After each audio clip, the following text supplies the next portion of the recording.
(1962년은) 문화예술의 해입니다. 007 시리즈가 시작됐고 비틀즈와 밥 딜런이 데뷔했습니다. 1962년에 태어난 배우도 유독 많습니다. 최민식, 톰 크루즈, 데미 무어, 짐 캐리, 양조위, 주성치가 모두 이해에 태어났습니다. 한국이 낳은 세계적인 소프라노 조수미와 일본이 배출한 세계적인 영화 감독 고레에다 히로카즈도 1962년생입니다. 올해로 환갑을 맞는 이들은 세상의 모든 신기한 일, 희한한 일, 진귀한 일을 다 겪어봤겠죠. 그렇지만 못 본 게 하나 있습니다. 바로 일본의 백화점 파업입니다. 일본의 백화점이 파업한 건 1962년 한신백화점이 마지막입니다. 이후 61년 동안 일본의 백화점은 파업을 한 적이 없습니다. 지난 8월 31일 도쿄 북서지역 도심인 이케부쿠로를 대표하는 백화점 세이브 이케부쿠로 본점이 파업을 실시하면서 1962년생 문화예술인들은 살아생전에 일본 백화점의 파업도 지켜보게 됐습니다. 일본인 대부분은 백화점이 파업하는 걸 본 적이 없겠죠. 그런 만큼 파업 소식을 접한 첫 반응은 왜? 보다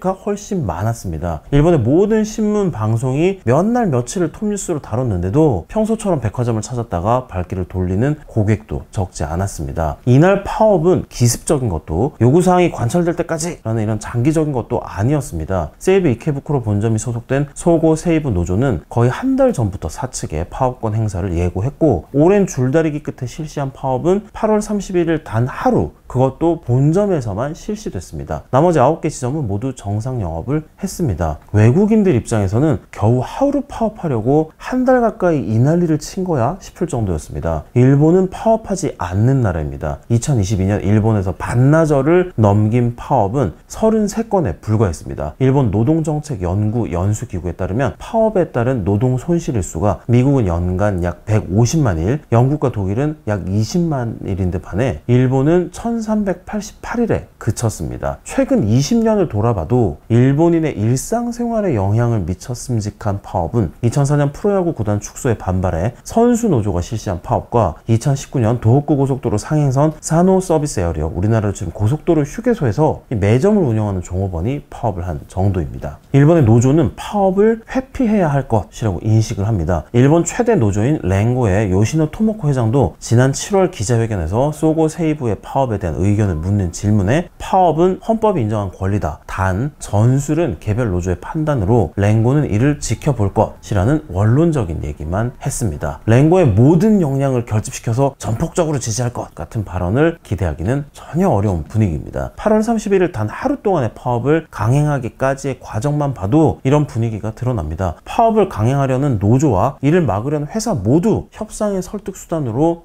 일본어로 메이와쿠, 즉 우리말로는 패 끼친다 라는 걸 사용했습니다. 회사는 노조에게 파업을 하면 고객과 거래처에 패를 끼치는 것이라고 설득을 하고, 노조는 회사에게 이런 식으로 백화점을 팔면 고객과 거래처에 패를 끼치는 것이라고 받아쳤습니다. 파업이 불가피해진 8월 30일 소고 세이브 노동조합이 발표한 성명서와 세이브 이케부쿠로 본점 1층 입구에 붙은 파업 안내문에도 일본 특유의 정서가 녹아 있습니다. 노조는 정말 제멋대로의 결정입니다만 8월 31일 전관 임시 휴관을 하게 됐습니다. 세이브 이케부쿠로의 명성에 누를 끼쳤습니다. 고객과 거래처분들께 폐를 끼쳐드려서 정말 죄송합니다 라고 사죄를 했습니다. 거의 파업 안내문이라기보다는 팀원들이 제일 바쁜 시기에 이 눈치를 보면서 내는 연차 신청서 같죠. 고객의 반응도 크게 다르지 않습니다. 15년 가까이 이케부쿠로 본점을 이용한 49세 여성 회사원은 이 요미우리 신문에 정말 파업을 할 줄은 몰랐다. 세이브는 이케부쿠로의 얼굴이기 때문에 주민들도 걱정을 하고 있다. 백화점의 가치가 떨어지지 않도록 진행하기 바란다 라고 말을 했습니다.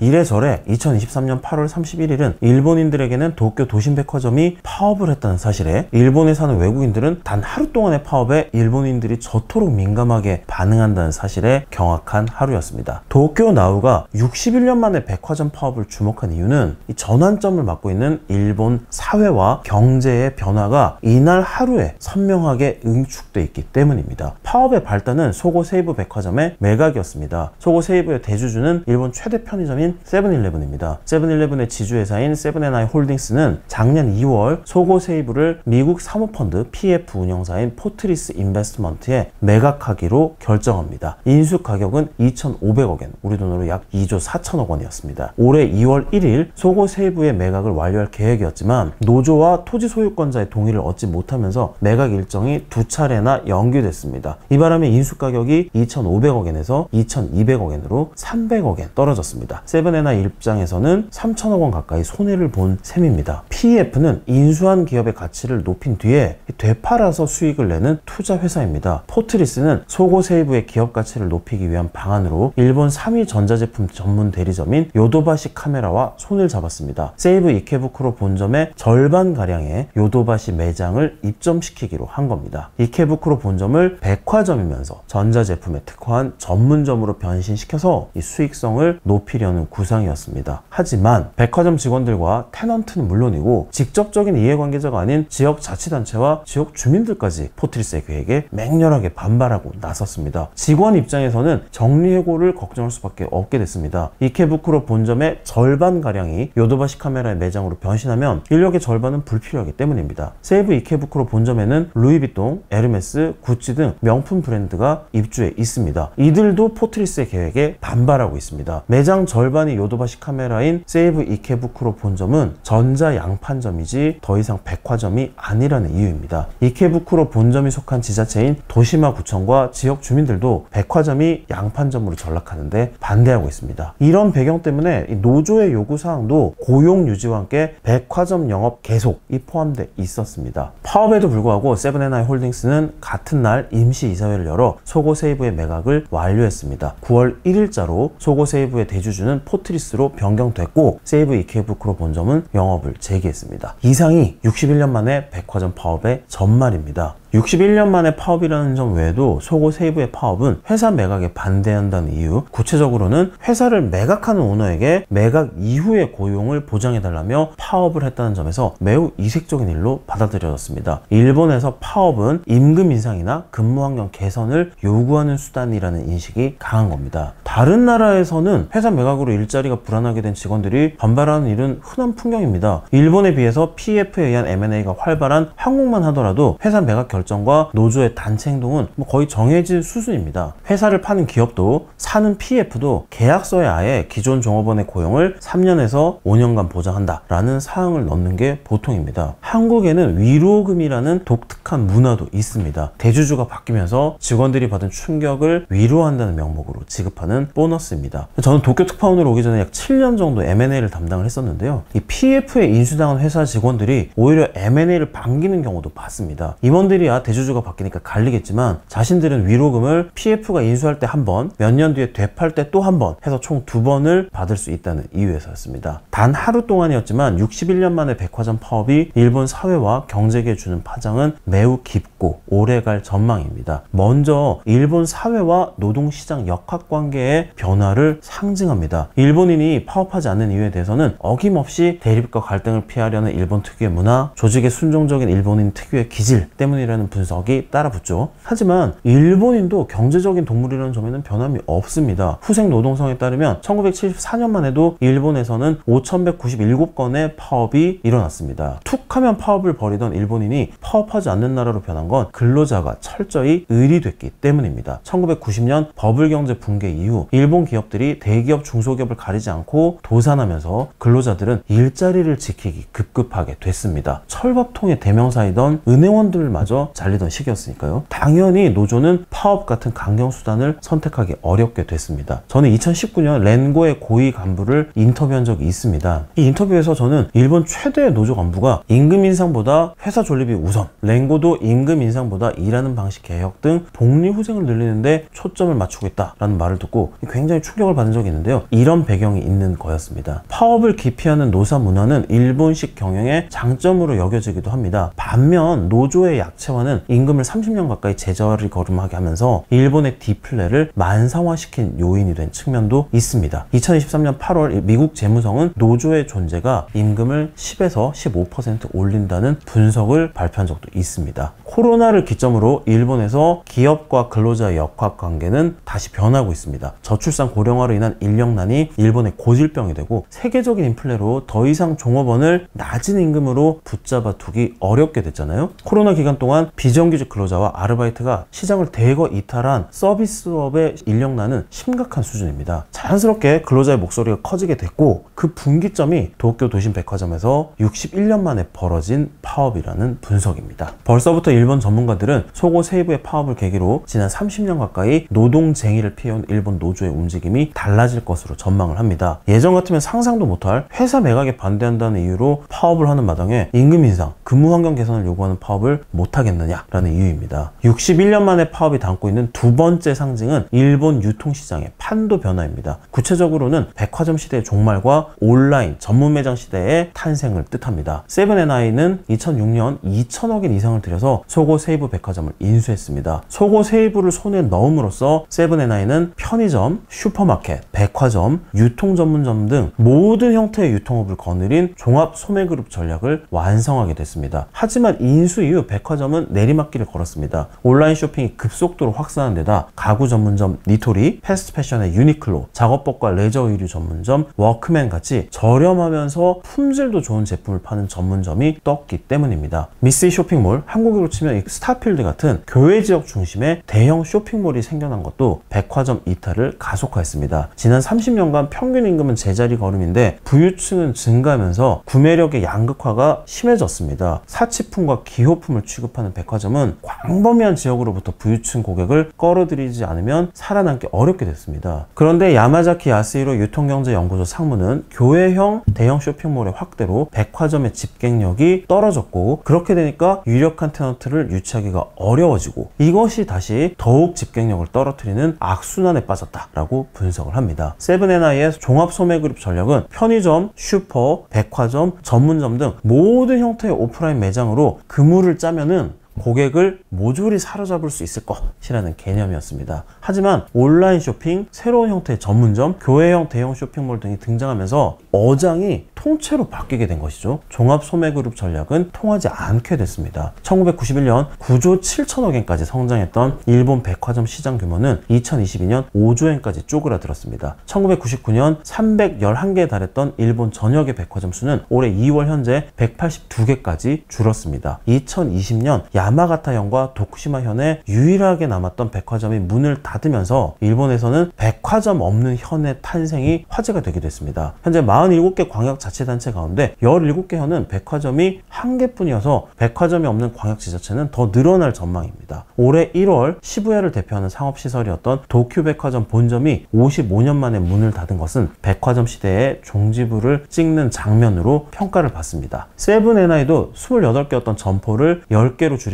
남은 점포를 쇼핑센터로 변신시키는 등 소고 세이부를 살려보려 애를 썼습니다. 하지만 저물어가는 백화점의 시대를 되돌릴 순 없었습니다. 소고 세이부는 2022년까지 4년 연속 적자를 냈습니다. 부채가 3천억 엔까지 불어나면서 성장을 위한 투자는커녕 빚을 갚기에도 허덕이게 됐습니다. 급기야 백화점이 세븐앤아이 그룹 전체의 발목을 잡는 상황이 됐습니다. 지난해 세븐앤아이 홀딩스의 순이익은 2,810억 엔으로 소고 세이부를 인수한 2006년에 3배 이상 늘었습니다. 그런데도 주가는 2015년 8월 기록한 5,998엔을 넘지 못했습니다. 미국 행동주의 펀드 주주가 저수익 사업을 정리하고 백화점 사업에 집중하거나 편의점 사업을 아예 분리하면 시가총액이 2배 이상 늘어날 것이라고 주장한 이유입니다. 실제로 세븐앤아이 홀딩스가 소고 세이부 매각을 발표한 작년 2월 이후 주가는 처음으로 6,000엔을 넘었습니다. 한국도 롯데, 신세계, 현대백화점 그룹 등 전통의 유통 대기업과 쿠팡 등 온라인 쇼핑몰의 경쟁이 치열해지고 있잖아요. 한국 시장도 이런 일본 유통시장의 판도 변화를 참고할 부분이 있다고 생각을 합니다. 61년 만에 파업의 세 번째 상징은 일본 기업의 변화입니다. 구체적으로는 일본 기업들이 저성장의 늪에 빠진 자국 시장에서 해외 시장으로 눈을 돌렸음을 의미합니다. 세븐앤아이가 소고 세이부를 잘라낸 건 종합 소매그룹 모델을 포기하는 대신 주업인 편의점에 집중하기 위해서입니다. 편의점 자회사인 세븐일레븐이 특히 주목하는 곳이 일본 국내가 아니라 해외입니다. 포화 상태에 이른 일본에서는 더 이상 성장을 기대하기 어렵기 때문입니다. 1974년 도쿄 토요스에 일본 최초의 편의점이 생긴 지 50여 년 만에 일본의 편의점은 5만 6천 개로 늘었습니다. 하지만 2019년에는 편의점 숫자가 2020년에는 편의점 매출이 처음 감소세로 돌아섰습니다. 세븐일레븐은 2020년 8월 미국에서 편의점형 주유소 스피드웨이를 약 2조엔에 인수했습니다. 코로나 시대에 성사된 세계 최대 규모의 M&A였습니다. 스피드웨이 인수로 세븐일레븐 미국 법인은 점포 수를 13,000여 개까지 늘리면서 미국 1위를 굳히게 됐습니다. 2021년 세븐앤아이 홀딩스 매출 가운데 해외 편의점의 비중은 38%로 일본 편의점 사업부와 일본 슈퍼마켓 사업부의 비중을 넘어섰습니다. 2021년 9월에서 11월 해외 편의점 사업부가 벌어들인 영업이익은 675억 엔으로 일본 편의점 사업부를 역전했습니다. 올해는 해외 편의점 사업부의 영업이익이 그룹 전체의 절반 이상을 차지할 전망입니다. 세븐앤아이는 2025년까지 미국과 일본 지역의 편의점 수를 2020년보다 30% 늘어난 5만 개까지 늘린다는 전략입니다. 편의점 사업에 집중하기 위해 매년 적자를 내는 속옷 세이브를 처리하는 건 불가피한 선택이었다라는 평가를 받는 이유입니다. 이상이 61년 만에 파업이 벌어진 배경입니다. 참 안 바뀌는 것 같은데 또 은근히 바뀌어 나가는 일본 기업과 일본 경제, 나아가 일본 사회의 모습을 보여준 장면으로 두고두고 남을 것 같습니다. 지금까지 도쿄나우의 정현우 특파원이었습니다. 감사합니다.